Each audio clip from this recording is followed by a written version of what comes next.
Olá, sejam muito bem-vindos. Hoje, nosso mergulho vai ser nas verdadeiras artérias da economia brasileira, os seus 5 maiores portos. São eles a grande ponte que conecta o Brasil com o resto do mundo. Vamos lá? Para a gente começar, fica essa pergunta no ar. Por onde, afinal, flui a força da nossa economia? Bom, a resposta não está num lugar só, mas está espalhada por toda a nossa imensa costa. A resposta está nos nossos portos. E que força, hein? Para ter uma ideia do que a gente está falando, olha esse número: 312 milhões de toneladas. Isso foi o que só os 5 principais portos do Brasil movimentaram juntos em 2023. É um volume, assim, difícil até de visualizar, de tão grande. Então, bora conhecer de perto quem são esses gigantes, os principais responsáveis por movimentar tanta riqueza e impulsionar a economia do país. Esse gráfico já mostra muita coisa. Dá para ver que o Porto de Santos está lá na frente, isolado, é o líder absoluto. Mas olha que interessante a briga pelo segundo lugar. Paranaguá e Itaguaí estão praticamente empatados.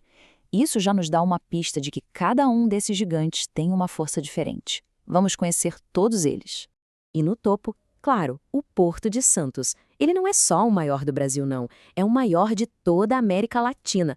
Desde 1892, ele é, sem dúvida, um pilar histórico e fundamental do nosso comércio. O grande segredo de Santos é a sua versatilidade. Entra e sai de tudo por lá. Contêineres, café, açúcar, soja. É um porto que abraça todo tipo de carga.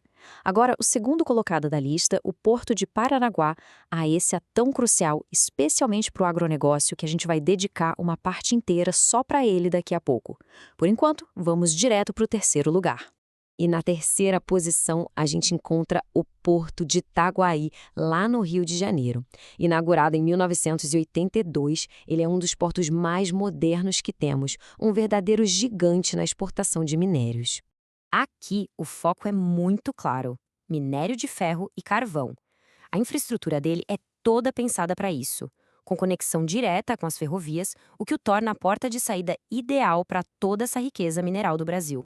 Subindo o mapa, a gente chega no Maranhão, no Porto do Itaqui. A localização dele é um trunfo e tanto, viu? É o nosso porto mais próximo dos grandes mercados da Europa e da América do Norte. O que eu acho mais legal em Itaqui é esse papel duplo. Ao mesmo tempo que ele escoa a força do nosso agro, como a soja, ele também é a porta de entrada para insumos essenciais, tipo combustíveis e fertilizantes.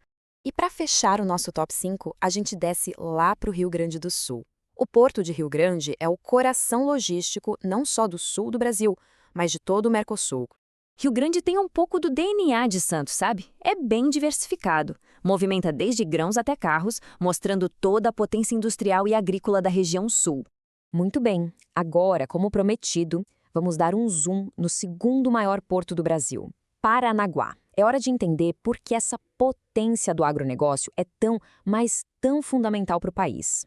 Primeiro, a gente precisa entender o que é um porto graneleiro. Pensa numa estrutura toda desenhada para carregar e descarregar grãos do jeito mais rápido e eficiente possível. É isso. E nesse quesito, Paranaguá é simplesmente o maior e melhor do Brasil. Essa linha do tempo mostra bem a jornada do porto. Desde lá de 1935, ele só cresceu, batendo recorde atrás de recorde e se tornando líder em áreas muito importantes, como a exportação de carne de frango. Aqui a gente vê claramente a vocação do porto. A maior parte do que passa por lá são grãos e fertilizantes. Mas ele não vive só disso, não. Tem uma fatia relevante em outros setores, o que só reforça sua importância estratégica para o país. Um dos grandes segredos da eficiência de Paranaguá é o seu corredor de exportação. É um sistema super integrado, onde os grãos simplesmente fluem dos silos direto para os navios, sem parar. É um verdadeiro exemplo de logística bem feita. E para essa eficiência ficar mais palpável, olha só esse número. Cada um daqueles equipamentos gigantes, os chip loaders, consegue carregar 1.500 toneladas de grãos por hora. É uma velocidade absurda que faz com que os navios fiquem o mínimo de tempo possível parados.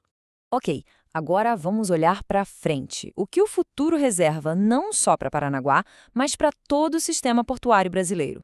A resposta está em 2 palavras: modernização e sustentabilidade.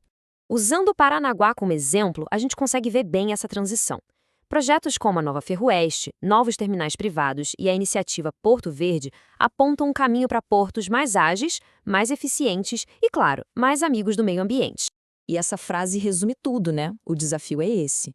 Para continuar crescendo e competindo lá fora, os portos brasileiros precisam de investimento constante em tecnologia e infraestrutura. Não dá para parar no tempo.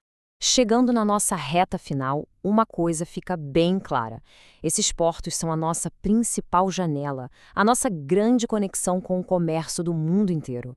O mais importante de tudo é entender que o Brasil tem uma rede de portos que se complementa. Santos é o gigante versátil, Paranaguá é o mestre dos grãos, e cada um dos outros tem um papel fundamental, criando uma teia que fortalece o país como um todo.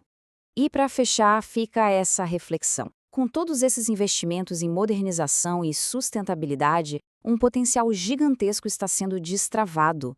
Fica a pergunta: qual será o próximo capítulo dessa história para o Brasil no cenário mundial?